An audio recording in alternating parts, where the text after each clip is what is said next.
Nous allons voir maintenant un nouveau tutoriel sur EBP Pay Pro 2017 concernant les documents administratifs. L'objectif de ce tutoriel est de vous apprendre à importer vraiment tous les documents, par exemple, que vous avez fait sur Word concernant effectivement la paye. Alors, ça va être des courriers, tout ce qui est contrat de travail, par exemple. On peut directement l'intégrer dans EBP Pay et ensuite, après, on fait comme ce qu'on appelle du publipostage, où on va apprendre à insérer des champs de fusion pour pouvoir automatiquement faire le document en fonction du salarié. Et l'intérêt, c'est qu'au moins après, vous aurez vraiment tous vos documents administratifs sur EBP Pay. Alors, on va prendre un exemple d'un contrat de travail. Donc, on va prendre un contrat de travail qui existe. On va voir comment on l'importe directement dans EBP Pay. Et ensuite, on va voir comment mettre des champs de fusion pour qu'après, automatiquement, il puisse remplacer tous ces champs par les informations qui vont concerner un salarié. Première chose que nous allons faire, nous allons aller dans les vous voyez, documents administratifs. Et dans les documents administratifs, on va dans les modèles. Si après on veut par exemple insérer un contrat de travail, rajouter un contrat de travail, on va d'abord aller, vous voyez ici, dans l'onglet salarié. Et après ici, vous voyez, vous avez ce qu'on appelle des classeurs. Donc moi je l'avais déjà fait, vous voyez, donc quand vous avez un dièse, ça veut dire que c'est à vous. Alors je vais le refaire pour vous montrer. Et après on reviendra sur celui-ci pour vous montrer justement les champs de fusion quand on a un document complet, comment ça se passe. Donc première chose que je vais faire ajouter. Et ensuite, je vais donc, vous voyez, après indiquer que, donc là, vous voyez, ça sera bien la cible. Vous voyez, donc ça, c'est bien salarié. Et ici, le classeur, je vais indiquer dans quel classeur je vais le mettre. Donc ici, je vais indiquer que je veux bien le mettre, vous voyez. Donc là, alors, moi je vais prendre CDI par exemple, mais ça pourrait être tout ce qui est CDD. Si c'est un courrier, par exemple, si vous voulez refaire votre certificat de travail, tout ce qui va concerner les congés, vous voyez. Donc après, ici, il faut d'abord après indiquer dans quel, je dirais, dossier vous l'indiquez. Donc moi je vais dire, mettons, ça sera une embauche CDI. Voilà, et là après, donc là c'est le code. Alors comme j'avais déjà mis contrat CDI, je vais mettre mettons CDI test. Voilà. Et là, par contre, en description, vous mettrez contrat type CDI. Je vais mettre test comme ça. Voilà. Donc là, pour l'instant, vous avez un document vierge. Ensuite, qu'est-ce qu'il faut faire? Il faut aller chercher votre document que vous avez fait, que vous avez sous Word. Par exemple, donc moi, j'en ai ouvert un. Voilà. Donc là, celui-ci, vous voyez, je vais le copier. Donc je fais, mettons, CTRL A. Après, je fais CTRL C. Et je vais directement le mettre dans mon document vierge et je fais CTRL V. Et là, donc pour l'instant, il m'a copié le contrat vraiment type. Donc maintenant, l'intérêt, c'est de faire. Donc là, on est plus dans du publipostage, on va dire. Comment on fait pour remplacer tous ces champs par des champs BP pour que quand on va après vouloir faire un contrat travail, il le fasse tout seul. Alors, vous pourriez très bien mettre ici votre logo, par exemple. Hein, donc ici, vous voyez, insertion, vous faites insérer une image et vous allez chercher directement une image dans votre ordinateur. Vous voyez. Voilà, donc après, donc là c'est vraiment, on est plus sur du Word que sur de la paye. Et après, comment on fait pour remplacer tous ces champs? Alors, je vais en faire quelques-uns parce que si je faisais tout le contrat de travail, en fait, le tutoriel serait relativement long, mais vous allez voir que c'est relativement simple. Donc je vais en remplacer quelques-uns. Voilà, donc je peux laisser par exemple Société. Et ensuite, vous avez ici un onglet qui s'appelle Publipostage.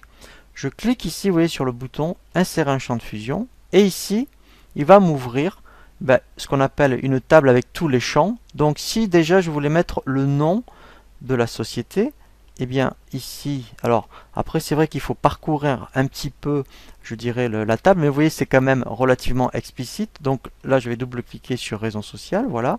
Donc là, il m'a bien mis le champ. Donc l'adresse, ici donc directement, alors voilà, je vais refaire un espace, je refais insérer un champ de fusion. Vous voyez, donc j'ai adresse 1. Alors, si vous avez une boîte postale, une zone d'activité, eh bien vous mettrez adresse 2, adresse 3. Donc après, si je veux mettre le code postal, je continue, je fais insérer un champ de fusion. Alors, je vais même cliquer, vous voyez, quand on clique sur le le bouton, on l'a vraiment au milieu, donc c'est encore plus facile. Donc là, j'ai le code postal. Voilà. Alors, vous voyez, donc j'ai cliqué trop fort, je l'ai fait 2 fois. Voilà. Et après, je veux qu'il me mette la ville tout seul, donc je vais faire un espace. Je reclique sur le bouton, voilà. Et après, je vais aller chercher la ville. Voilà. Ensuite, je vais chercher, alors je vais faire au moins juste le nom, l'adresse, hein, et après je vous montrerai un document tout fait. Après, pareil, il suffit, vous voyez, donc là, si je veux qu'il affiche tout seul la civilité, le nom et le prénom, je vais recliquer sur le bouton, et je vais aller chercher maintenant des informations qui vont concerner pas l'établissement, mais le salarié. Donc ici, je vais donc chercher la civilité, ici. Ensuite, je veux qu'il m'affiche le nom et le prénom tout seul. Donc, je vais aller chercher, vous voyez, alors, le nom, voilà, le prénom, voilà, donc ensuite, je vais chercher l'adresse, vous voyez, salarié, donc là, salarié 1, donc, s'il y avait après, donc pareil, adresse 1, adresse 2, éventuellement, donc après, je vais, voilà, après, je vais m'arrêter, voilà, après, je vais vous montrer vraiment un document complet, donc là, pareil, après le code postal, voilà. Et ensuite, après, la ville. Je vais m'arrêter là pour vous montrer. Voilà. Voilà, donc, et après, etc., etc. Donc là, j'enregistre. Voilà. Donc ensuite, si je reviens sur la paye, ici, en fait, lui, après, il va bien le rajouter, vous voyez, dans le bon classeur. Je le vois bien là, vous voyez, CDI test. Donc, quand on a terminé, vous voyez, donc si j'ouvre, voilà, moi je l'avais fait juste avant, j'en ai fait un complet. Voilà. Donc en fait, vous voyez, quand on insère tous les champs qu'on trouve dans la table de fusion, vous voyez, voilà, il suffit à chaque fois de remplacer les champs par rapport à ce qui était tapé dans le contrat de travail. Vous voyez, on met les champs à la place. Vous voyez, voilà. Et en fait, après, ce qui est intéressant, c'est que quand vous avez besoin de faire un document, si admettons je vais dans le salarié, par exemple, je peux le faire depuis le salarié, voilà. Je fais donc là, je vais après créer ce qu'on appelle un document ici, vous voyez, administratif. Voilà. Je vais chercher mon modèle. Donc là, comme ça concerne un contrat, c'est bien l'onglet salarié. Et en fait, ici, je vais bien voir dans l'onglet salarié tout ce qui va concerner contrat de travail.